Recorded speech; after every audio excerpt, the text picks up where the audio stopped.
یہ چیز ہمیں ان کی وہ کیا کوالٹیز ہوتی ہیں آپ؟ میں تھوڑا سا چاہتی ہوں اسپیسیفک کوالٹی، آپ چاہے بے شک نام ان کے بتائیں کہ ہاں ایک علمدار میں یہ خصوصیت ہونی چاہیے، تاکہ جو سننے والی مائیں ہیں،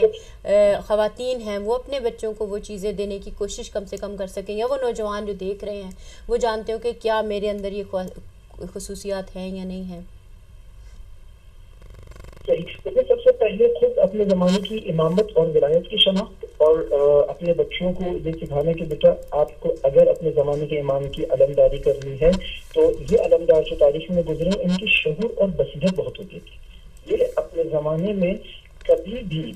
اپنے زمانے کے امام کے اہداف سے ہٹ کر کوئی اور کام نہیں کرتے تھے۔ یہ دیکھتے تھے اگر مجھے حتیٰ مسلم آپ کی مثال میں آج ایک جوان کی اگر مثال دوں، مجھے ایک تعلیم حاصل کرنی ہے، مجھے اپنے کیریئر دیکھنا ہے، تو اس کے اندر میں اپنی صلاحیت بھی دیکھوں گا، لیکن آیا آج کا ایک جوان یہ دیکھتا ہے کہ میں کون سا کیریئر انتخاب کروں کہ جس سے امام زمانہ کا دل بھی خوش ہو اور ان کی بھی کوئی آرزو میرے اپنا کیریئر انتخاب کرنے میں پوری ہوتی ہو، جو وہ چاہتے ہیں کہ کوئی کام انجام پائے۔ تو یہاں سے میں دیکھوں گا کہ میں اپنی زندگی کے فیصلوں میں اپنے زمانے کے امام کی خواہشات کو کتنا مد نظر رکھتا ہوں۔ علمدار ایسے ہوتے تھے آئمہ کے زمانے میں۔ امیر المومنین کو بخوبی یہ بات معلوم تھی کہ ہاں مالک اشتر جو ہیں وہ میری آرزویں اور میری جو تحریک اور جو یہ پوری اسلام کی تحریک ہے اس کے اندر ایک پیج پر ہے میرے ساتھ، اس کے اندر بالکل وہ اپنی خواہشات اور اپنی چیزوں کو اوپر نہیں کرتے۔ ایک علمدار کی کوالٹی یہ ہوتی ہے، اور علمدار اپنی زندگی سے ترجمان ہوتا ہے اپنی تحریک کا، نہ کہ فقط اپنی شخصیت کا، یعنی وہ اپنی تمام حرکات و سکنات میں یہ خیال رکھتے ہیں کہ اگر میں یہ عمل اس طریقے سے کروں گا تو اس کا حرف میری تحریک کے اوپر، امام کے اوپر، اور یہ اس کے لیے باعث ذلت بنے گا یا باعث ذلت بنے گا یا باعث عزت بنے گا۔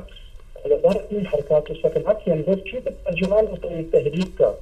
ایک موومنٹ کا، تو اتنی نزاکت کے ساتھ اگر کوئی خیال رکھ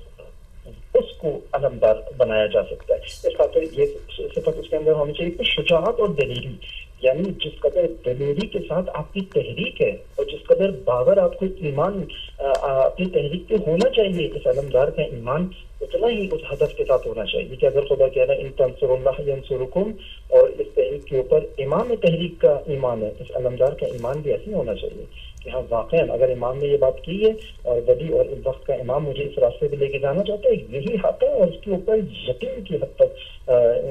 باور ہونا اس علمدار کی بھی ضروری ہے، اور اس قدر یہ اپنے آپ کو برجستہ کرے اور دکھائے کہ دوسرے اس کو دیکھ کر حوصلہ لے۔ اور یہ آج کے ہم بھی دیکھتے ہیں کہ مثلا